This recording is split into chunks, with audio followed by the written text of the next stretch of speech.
وما کانا اور نہ تھے الناسو لوگ الا مگر امتم واحدتن امت واحدہ یعنی ایک امت ایک گروہ فاختلفوا پھر انہوں نے اختلاف کیا اور تمام آدمی ایک ہی طریقے کے تھے پھر انہوں نے اختلاف کیا ولولا اور اگر نہ کلمتن بات سبقت پہلے ہو چکی ہوتی من ربکا تیرے رب کی تیرے رب سے لقضیہ تو فیصلہ ہو جاتا بینہم ان کے درمیان فیما اس میں جو فیہی اس میں یختلفون وہ اختلاف کرتے ہیں اور اگر ایک بات پہلے نہ ہوتی جو آپ صلی اللہ علیہ وآلہ وسلم کے رب کی طرف سے پہلے ہو چکی تو جس چیز میں یہ اختلاف کرتے ہیں اس کا قطعی فیصلہ دنیا میں ہی ہو جاتا استغفر اللہ ربی من کل ذنب واتوب الیہ اللہ کی پناہ وَيَقُولُونَ اور وہ کہتے ہیں لولا کیوں نہ انزلہ اتری علیہ اس پر آیتن کوئی نشانی من ربہ اس کے رب کی طرف سے اور یہ لوگ یوں کہتے ہیں کہ ان پر یعنی آپ صلی اللہ علیہ وآلہ وسلم پر ان کے رب کی طرف سے کوئی معجزہ کیوں نہیں نازل ہوا فقل تو آپ صلی اللہ علیہ وآلہ وسلم فرما دیجئے انما اس کے سوا نہیں الغیب غیب للہ اللہ کے لیے فانتظروا سو تم انتظار کرو انی بے شک میں معکم تمہارے ساتھ من المنتظرین انتظار کرنے والوں میں سے سو آپ صلی اللہ علیہ وآلہ وسلم فرما دیجئے کہ غیب کی خبر صرف اللہ کو ہے مجھے نہیں سو تم بھی منتظر رہو میں بھی تمہارے ساتھ منتظر ہوں صدق اللہ العظیم اب ہم تھوڑا سا تفسیر ہم دیکھ لیتے ہیں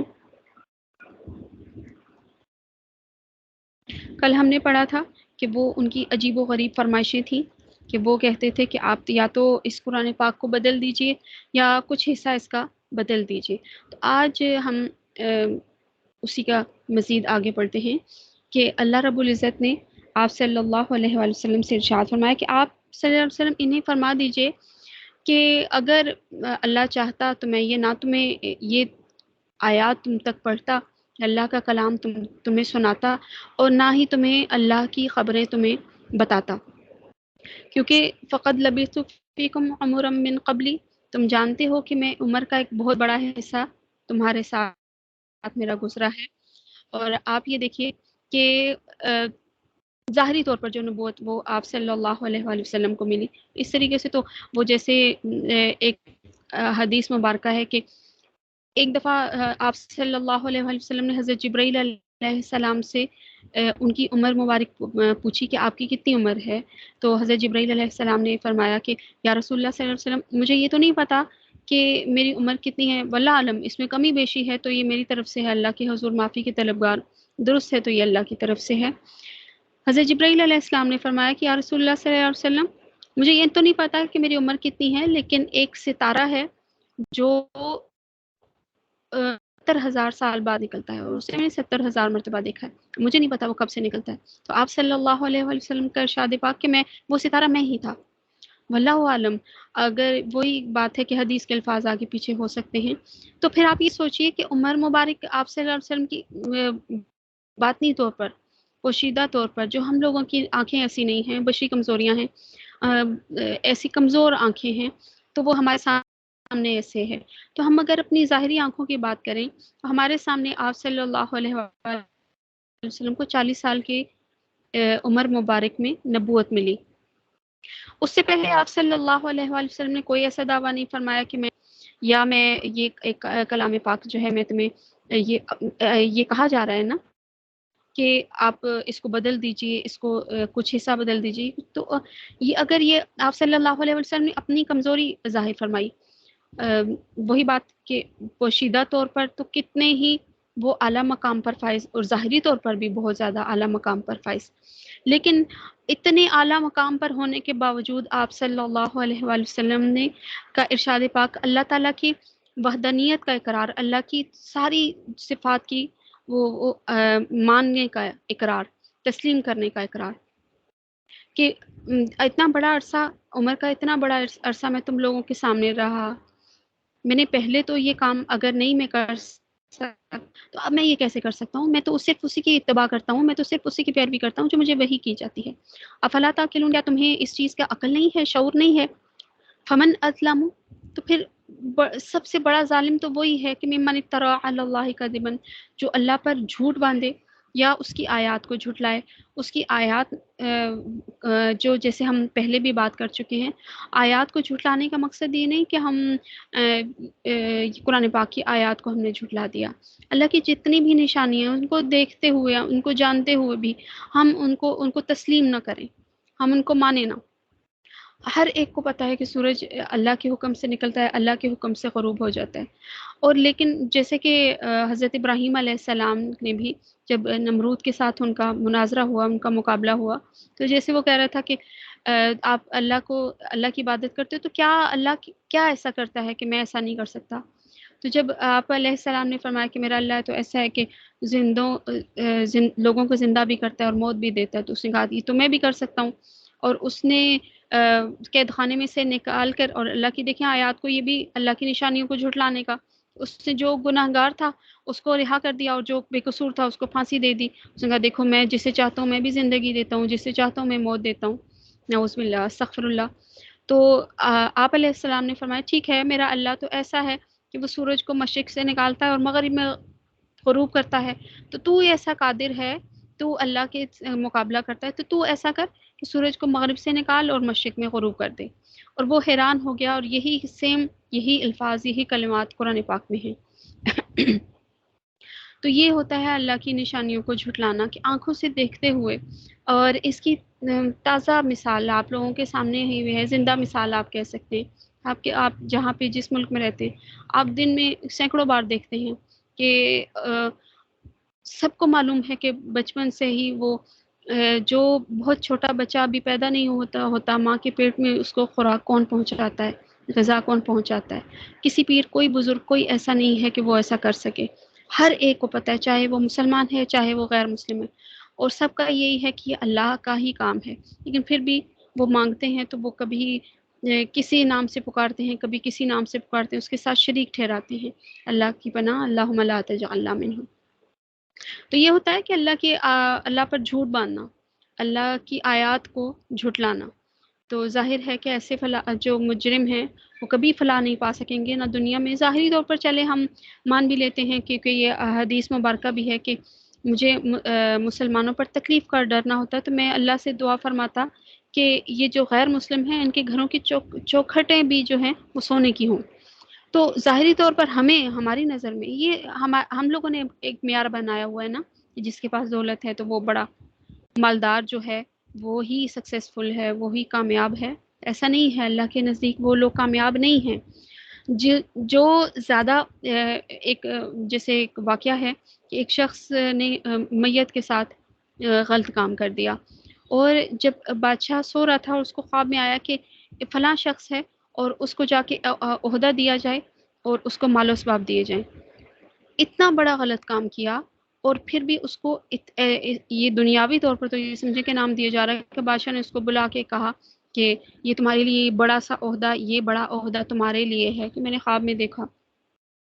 اور پھر اس کو بہت مال و زر سے بھی نوازا گیا۔ تو وہ تو بڑا خوش ہوا کہ میں نے تو یہ کام کر دیا، لیکن بجائے اس کے کہ مجھے عذاب ملنا تھا، لیکن مجھے تو اتنا انعام و اکرام دیا گیا۔ لیکن جب وہ پوچھا گیا کہ یہ ایسا کیوں، تو وہ فرمایا گیا کہ یہ اس کو مزید دنیا میں مشغول کرنے کے لیے اس کو یہ مال و اسباب دیا گیا، اس کو توبہ کی توفیق ہی نہ ہو۔ جتنا دنیا میں جو گم ہوگا اتنی توبہ کی توفیق کم ہوگی۔ تو معلوم یہ ہوا کہ یہ جو مال و دولت ہے یہ کامیابی کا آپ اس کو سٹیمپ نہیں کہہ سکتے، وہ ایک زینہ نہیں کہہ سکتے، بلکہ کامیابی کس میں ہے؟ حی علی الصلاح، حی علی الفلاح، اور یہ اللہ کے راستے میں ہے، اور یہ کامیابی ہے اللہ کے راستے میں آنا۔ اور کیسے ہیں یہ لوگ؟ وَيَعْبُدُونَ مِن دُونِ اللَّهِ مَا لَا يَضُرُّهُمْ وَلَا يَنفَعُهُمْ، وہ تو ایسے لوگ ہیں کہ وہ اللہ کو چھوڑ کر، اللہ کے سوا ایسے چیزوں کی عبادت کرتے ہیں، ایسے لوگوں کی عبادت کرتے ہیں، لوگوں تک کی عبادت کرتے ہیں، بلکہ لوگوں کو چھوڑ کے ابھی آپ دیکھیے کہ بنی اسرائیل کا بھی ہم نے پڑھا وہ گائے کی عبادت کرتے تھے، گائے کی پوجا کرتے تھے، اور ہم نے پہلے پارے میں یہ پڑھ چکے ہیں ہم لوگ الف لام میم میں، کہ کیسے حضرت موسیٰ علیہ السلام نے ان کو اللہ کا حکم سنایا تھا کہ اللہ نے فرمایا کہ آپ گائے کو ذبح کرو،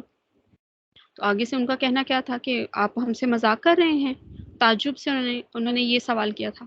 تو یہ دیکھیے کہ گائے اب سوائے دودھ دینے کے، آپ بتائیے کہ وہ بھی اللہ کے حکم سے، کتنی گائے ایسی کہ نہیں دیتی، لیکن اتنا بے ضرر سا جانور نہ کسی کو نفع دے سکتا ہے، نہ کسی کو نقصان دے سکتا ہے، اور اس کی پوجا کر رہے ہوتے ہیں۔ اللہ کی پناہ، یہ عقل بند ہی اس کو کہہ سکتے ہیں نا، کہ ان کی عقل بالکل شعور بند ہے۔ یہ تو ایک ایسے لوگ ہیں نا جو کہتے ہیں کہ ہم اللہ کی عبادت نہیں کرتے، ہم تو مختلف قسم کے انہوں نے اپنے معبود بنائے ہوتے ہیں، لیکن کچھ لوگ کتنے بدقسمت ہیں کہ ایک مسلمان کا لیبل لگا ہونے کے باوجود، مسلمان گھرانے میں پیدا ہونے کے باوجود، اور وہ ایسے لوگوں کی اور ایسی چیزوں کی عبادت کرتے ہیں، اور بہت سے اچھے اچھے اونچے رتبے والے لوگ اس میں مبتلا ہیں۔ اللہ ہم سب کو نیکی کی ہدایت عطا فرمائے۔ آنکھ پھڑ گئی، ابھی کچھ ہمارے ساتھ برا ہونے والا ہے، سیدھی آنکھ پڑ کی اچھا ہونے والا ہے، الٹی آنکھ پڑ کی کوئی کوا بول گیا، یہ فال نکالنا، اس کو کہتے ہیں فال نکالنا، اور یہ بھی شرک کی ہی ایک قسم ہے، کیونکہ ہمارے نبی پاک صلی اللہ علیہ وآلہ وسلم پر دین مکمل ہو چکا، اگر یہ چیز ان کے ساتھ نہیں ہوئی تو آپ یہ سمجھیے کہ آپ نعوذ باللہ، کیا آپ ان سے بڑھ کر ہو کہ آپ کو یہ چیز ہو رہی ہے آپ کے ساتھ، تو آپ یہ کہہ سکتے ہیں کہ نبی پاک صلی اللہ علیہ وآلہ وسلم نے ہم تک دین خدا نخواستہ کیا ٹھیک طریقے سے پہنچایا نہیں ہے، کہ آپ اس سے بڑھ کر آگے آپ صلی اللہ علیہ وسلم سے ایک دو قدم آگے بڑھ کر آپ چل رہے ہو، ایسا نہیں ہے۔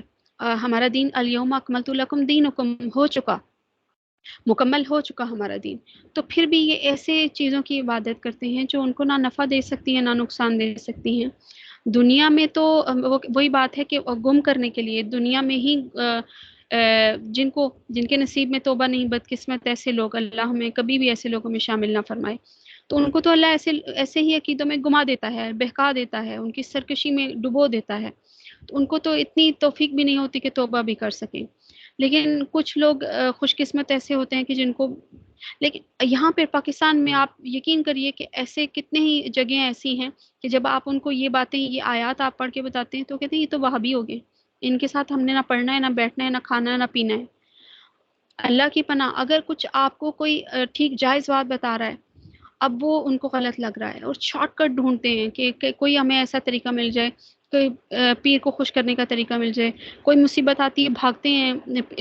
جادوگروں کی طرف، ایسے عاملوں کی طرف، اور وہ کیسے کہہ رہے تھے ایک بکرا لے آؤ، 7 قسم کی مرغیاں لے آؤ، 7 قسم کی دالیں لے آؤ، اور یہ شارٹ کٹ کے چکروں میں 20 25 30 ہزار آرام سے لگا دیتے ہیں، اور ان کو اس چیز کا نہیں ہوتا کہ آپ گھر میں جب آپ کے پاس قرآن پاک موجود ہے، رسول اللہ صلی اللہ علیہ وآلہ وسلم کی احادیث موجود ہے، تو پھر آپ کو کہیں اور جانے کی ضرورت کیا ہے؟ جب استاد آپ کو سکھا رہے ہیں گھر بیٹھے، تو آپ کو کہیں اور جانے کی ضرورت کیا ہے؟ جب آپ کو قرآن پاک میں یہ بات بتائی جا رہی ہے کہ جب کوئی بھی مصیبت آ پائے تو صبر اور نماز سے آپ اس سے مدد حاصل کیجیے، اور آپ صلی اللہ علیہ وآلہ وسلم کی امت کو تو یہ خوبی حاصل ہے کہ جب حضرت آدم علیہ السلام، حضرت شیس علیہ السلام نے ان سے سوال کیا تھا کہ آپ میں اور رسول اللہ صلی اللہ علیہ وسلم میں افضل کون ہے، تو حضرت آدم علیہ السلام نے فرمایا بے شک ان کا بہت اعلیٰ رتبہ ہے، بہت، لیکن یہ ان کا عجز تھا، ان کی انکساری تھی، ہم لا نفرق بین احد منہم، ہم ان میں سے کسی میں بھی فرق نہیں کرتے، لیکن پھر بھی جیسے ان کی عاجزی اور انکساری انہی کے الفاظ میں بیان کروں، واللہ عالم، کہ ان کا کہنا تھا کہ آپ مجھ میں اور آخری نبی صلی اللہ علیہ وآلہ وسلم کی افضلیت میں پتہ کرتے ہیں، تو ان کی تو امت ایسی ہے کہ وہ تو گھر بیٹھے توبہ کرے گی تو ان کی توبہ گرم بستروں میں بیٹھے ہوں گے، لحاف میں بیٹھے ہوں گے، اور بے وضو ہوں گے، اور وہ توبہ کریں گے اور ان کی توبہ قبول ہو جائے گی، جبکہ مجھے کتنے دور بھیجا گیا تھا جبل رحمت میں، وہاں پر بھیجا گیا تھا کہ جب تک آپ وہاں نہیں جائیں گے، آپ جبل رحمت پر نہیں جائیں گے، تب تک آپ کی توبہ قبول نہیں ہوگی۔ اس سے پہلے بھی ایسا ہی تھا کہ کچھ نہ کچھ شرائط ہوتی تھی، لیکن آپ صلی اللہ علیہ وآلہ وسلم کی امت کو یہ تحفہ دیا گیا ہے، لیکن انہیں یہ بھی بہت بھاری ہے، منہ سے یہ الفاظ نکالنا بہت بھاری ہے کہ اللہ میری توبہ، جو مجھ سے غلطیاں ہو چکی ہیں، کوتاہیاں ہو چکی ہیں، اللہ میری توبہ، یہ کہنا بھی بہت ان کے لیے مشکل ہے۔ آگے دیکھتے ہیں، تو پھر آپ صلی اللہ علیہ وآلہ وسلم کو فرمایا گیا کہ آپ صلی اللہ علیہ وسلم ذرا ان سے پوچھئے کہ کیا تم اللہ کو وہ بات بتاتے ہو، کیا تم اللہ کو وہ بات بتاتے ہو کہ جو وہ زمین و آسمان میں وہ جانتا نہیں ہے، کہ وہ زمین اور آسمان جو کچھ بھی ہے وہ سب کچھ اس کے قبضے میں ہے۔ ایک حدیث مبارکہ ہے کہ آپ صلی اللہ علیہ وآلہ وسلم کا ارشاد پاک ہے کہ سخت اندھیری رات ہو،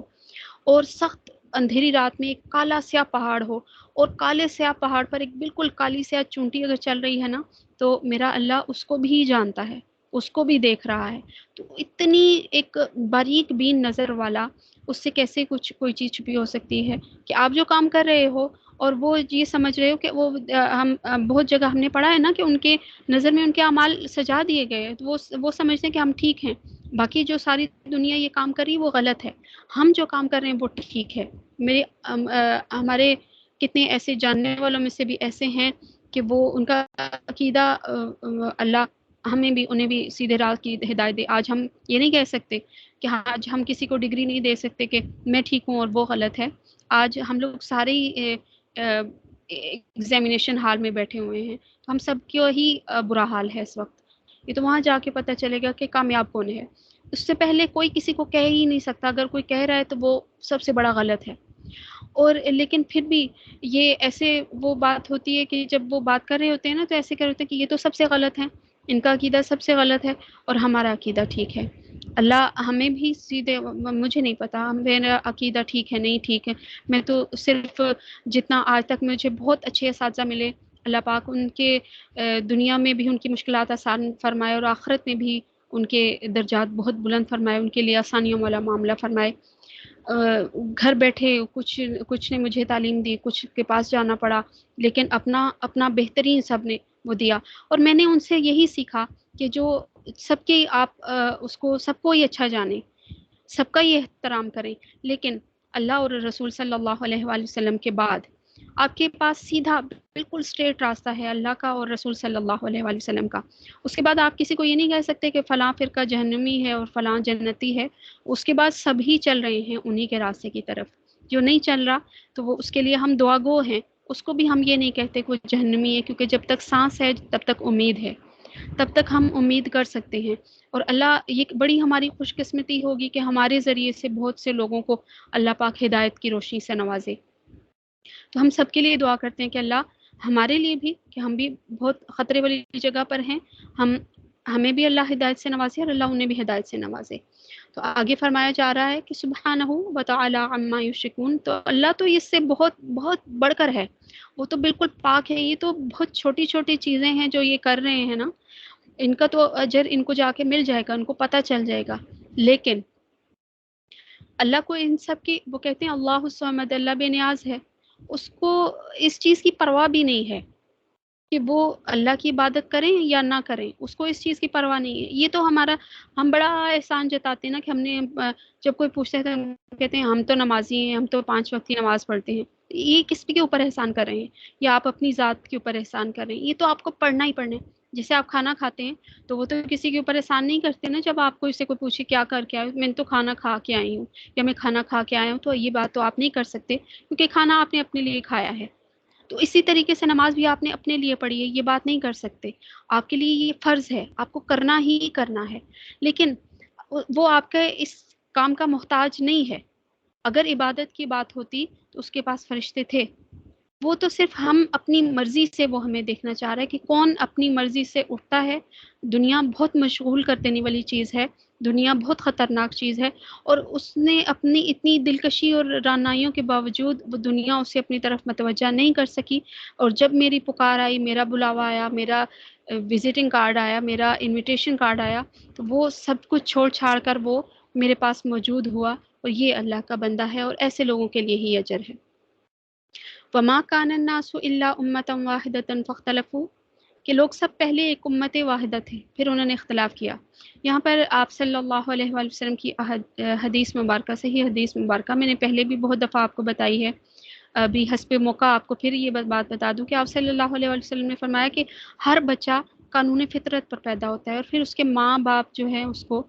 اس کے دین بنا دیتے ہیں۔ اب دین فطرت تو ایک ہی ہے، اسلام ہے۔ ہر بچہ اسلام کے مطابق پیدا ہوتا ہے، اللہ کو پہچانتا ہے، اللہ کے دین کو، لیکن جیسے ہی اس کے کانوں میں آواز پڑتی ہے کہ تم عیسائی ہو، تم یہودی ہو، تم مسلمان ہو، یہ دین جو ہے وہ فرقوں میں آگے بٹا دیتے ہیں، اور پھر دین کے بھی آگے فرقے، تم اہل حدیث ہو، اہل تشیع ہو، تم اہل سنت والجماعت ہو، یہ ہمیں بتا دیا جاتا ہے۔ یہ میرے لیے بہت زیادہ تکلیف کا باعث یہ بات ہوتی ہے۔ آپ یقین کریے کہ بہت سے اسٹوڈنٹس جب مجھ سے یہ سوال وہ پوچھتے ہیں تو مجھے بالکل جیسے ایک وہ اللہ اس بات کو بہتر جانتا ہے کہ بالکل جیسے گھوسا دل پہ پڑتا ہے نا، چھری جیسے کسی نے سینے پہ ماری ہوتی ہے، ایسا سوال کہ ہم لوگ اپنے بچوں کو کیا سکھا رہے ہیں؟ یہ فرقے ہمارے دین میں ہیں ہی نہیں کہ ہم ان کو یہ چیز کیوں سکھائیں۔ کتنے اسٹوڈنٹس ایسے آتے ہیں کہ ان کے پیرنٹس پہلا مجھ سے یہ سوال پوچھتے ہیں کہ ہم نے اپنے بچوں کو آپ کے پاس پڑھانا ہے، آپ کا فرقہ کیا ہے؟ تو جب یہ اللہ اور اس کے رسول صلی اللہ علیہ وسلم، اللہ کے کلام پاک کے بعد اور اس کے رسول صلی اللہ علیہ وسلم کے آنے کے بعد کیا کسی فرقے، کسی برانچ کی گنجائش رہتی ہے؟ وہ تو یہ کہتے ہیں نا کہ آپ کا ایک سیدھا راستہ ہے، وہ تھوڑا سا ایک کٹ کے آپ نے شارٹ کٹ بنا لیا، ادھر سے کچے راستے پر اتر گئے تو وہ ایک اس کو فرقہ بنا دیا ایک الگ سے، تو جو اترتا گیا سمجھے وہ غلط ہے۔ آپ کے مائنڈ میں اتنا یہ بات ہونی چاہیے، یہ کلیئر ہونا چاہیے کہ ہمارے پاس ایک سیدھا راستہ موجود ہے ہمارے لیے، بالکل ایک جس میں کوئی ہرڈلز نہیں ہے، کوئی جمپ نہیں لگائی ہوئی، کوئی سپیڈ بریکر نہیں ہے کہ آپ اس میں ایسے کر سکیں، بالکل آپ کے اسموتھ آپ کے پاس راستہ ہے کہ آپ کو پتہ ہے کہ ہم نے اللہ اور اس کے رسول صلی اللہ علیہ وسلم کے راستے پر چلنا ہے۔ اب کوئی پیر ہے، کوئی بزرگ ہے، کوئی نبی ہے، سب ہی اسی راستے پر چل رہے ہیں، تو پھر تو آپ کے کوئی اگر مگر کی گنجائش ہی نہیں رہتی۔ تو اللہ بس ہمیں اسی راستے پر زندہ رہنے کی توفیق عطا فرمائے اور اسی پر ہی ہمارا خاتمہ فرمائے، پھر اس کے بعد یہ لوگ اختلاف میں پڑے۔ وَلَوْلَا كَلِمَةٌ سَبَقَتْ مِنْ رَبِّكَ لَقُضِيَ بَيْنَهُمْ فِيهِ يَخْتَلِفُونَ، اگر ایک بات پہلے ہو چکی نہ ہوتی، کیونکہ اللہ کی طرف سے طے ہے شدہ بات ہے نا، قیامت کا بانی ہے، جب ہو چکی ہے بات تو پھر اللہ اگر یہ نہ ہو چکی ہوتی تو کب کا یہ فیصلہ ہو چکا ہوتا؟ جس بات پہ یہ جھگڑا کر رہے ہیں نا، تو یہ تو تب کا کب کا ہو چکا ہوتا۔ وَيَقُولُونَ لَوْلَا أُنزِلَ عَلَيْهِ آیَةٌ مِّن رَبِّهِ، یہ کہتے ہیں کہ کیوں نہ ان کے اوپر کوئی آپ صلی اللہ علیہ وسلم کے اوپر کوئی آیت، کوئی نشانی، کوئی معجزہ کیوں نہیں نازل ہوا؟ معجزے کے طور پر وہ بہت سے عجیب و غریب سوالات کرتے تھے، فرمائشیں کرتے تھے، جیسے کہ کچھ تو پوری ہوئی ہیں، لیکن کچھ کو ایسا تھا کہ آپ صلی اللہ علیہ وسلم نے جب دعا فرمائی تو جیسے وہ کہتے تھے کہ یہ پہاڑ سونے کا بنا دو۔ ایک یہودی کا آپ نے واقعہ پہلے بھی سنا تھا، پھر بھی بتا دیتی ہوں کہ اس کا تھا کہ یہ ایک رات میں کھجوروں کا باغ پک کر تیار ہو، یہ آپ گوٹلیاں دبائیں اور یہ راتوں رات اگر تیار ہو، صبح میں آؤں یہ بالکل پک کے تیار ہوئی تو میں ایمان لے آؤں گا۔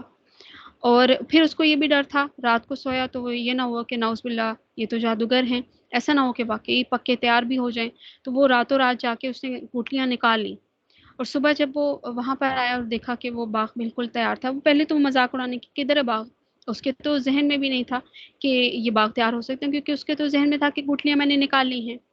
تو کہا کہ چلیے مجھے دکھائیے کہاں ہے باغ، تو میں ایمان لانے کے لیے تیار ہوں۔ تو جب آپ صلی اللہ علیہ وآلہ وسلم وہاں پر لے کر گئے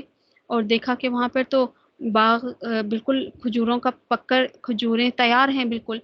تو وہ حیران کی کیسے ہو گیا، اور جب کھجوریں کھائیں اس نے تو اس نے کہا تو اس میں تو گٹلی نہیں ہے، تو آپ صلی اللہ علیہ وآلہ وسلم نے ارشاد فرمایا گٹلیاں تو تم رات کو نکال کے لے گئے تھے۔ تو ایسی کتنی چیزیں تھیں کہ جو پوری ہوئی بھی، اور کتنی ایسی چیزیں کہ جو نہیں پوری ہوئی، کیونکہ جب آپ صلی اللہ علیہ وسلم نے اللہ سے دعا فرمائی تو اللہ کا یہ ارشاد تھا کہ اگر یہ ان کی فرمائش پوری ہو گئی اور اگر پھر بھی یہ ایمان نہ لائے تو میں جیسے گزشتہ امتوں کے ساتھ جیسے انجام جیسے ہوا تھا ان کا، تو ان کا بھی ویسے ہی انجام ہوگا۔ تو ان کے اوپر ترس کھاتے ہوئے، ان کو مزید توبہ کی توفیق دیتے ہوئے وہ فرمائشیں کچھ پوری نہیں ہوئی۔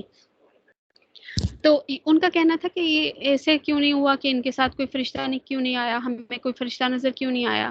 تو ان کے پاس مال و دولت کیوں نہیں، یہ بادشاہ کیوں نہیں، یہ تو غریب کیسے، یہ کیسے ہیں کہ یہ کیسے اللہ کے نبی ہیں کہ تو غریب ہیں، کیونکہ آپ صلی اللہ علیہ وآلہ وسلم کو یہ اختیار دیا گیا تھا کہ چاہیں تو وہ دولت چن لیں، چاہے تو غریبی۔ تو آپ صلی اللہ علیہ وسلم نے ہم جیسے غریبوں کے لیے، ہمارے دل کہہ سکتے ہیں دلوں کو ٹھیس نہ پہنچے، ایک دل کی تسلی کے لیے انہوں نے غربت چنی، کہ کوئی یہ نہ کہہ سکے کہ ہمارے نبی پاک صلی اللہ علیہ وسلم کے پاس تو دولت تھی، اگر ہمارے پاس بھی دولت ہوتی تو ہم بھی یہ کام کر لیتے۔ اسی کے ایک آپ کو ایک چھوٹا سا واقعہ یہ بھی بتا دوں کہ ایک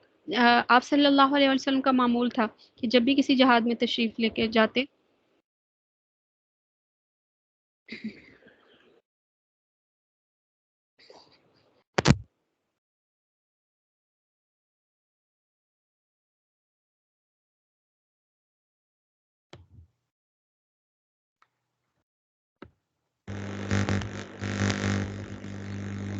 میری آواز آ رہی ہے؟